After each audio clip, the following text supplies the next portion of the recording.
ஜெய் வாசவி. இன்று 12வது ஸ்லோகம். அனிஷ்டமிஷ்டம் மிச்ரம் ச திரிவிதம் கர்மணக பலம் பவத்யத்யாகினாம் பிரேத்யேன துசன்யாசினாம் துவர்ச்சித். தியாகிகள் இல்லாதவர்க்கு மரணத்துக்கு பிறகு இன்னாதது இனியது இவ்விரண்டுக்கும் கலந்தது என 3 விதமான வினை பயன் விளைகிறது. தியாகிகளுக்கோ ஒரு பொழுதும் இல்லை.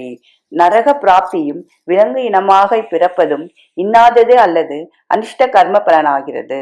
சொர்க்க பிராப்தியும் தேவகன பிறப்பும் இஷ்ட கர்மத்தின் பலன்.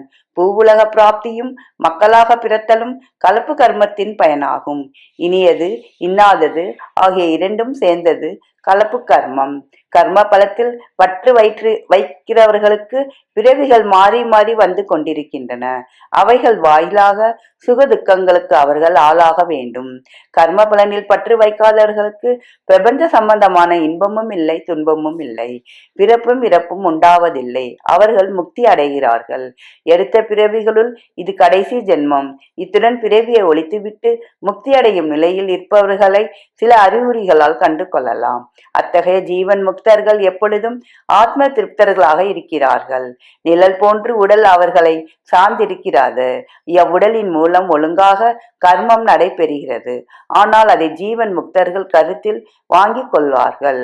மற்றவை நாளை பார்ப்போம். நன்றி, வணக்கம். இப்படிக்கு லதா ஸ்வரூபம் விருத்தாச்சலம்.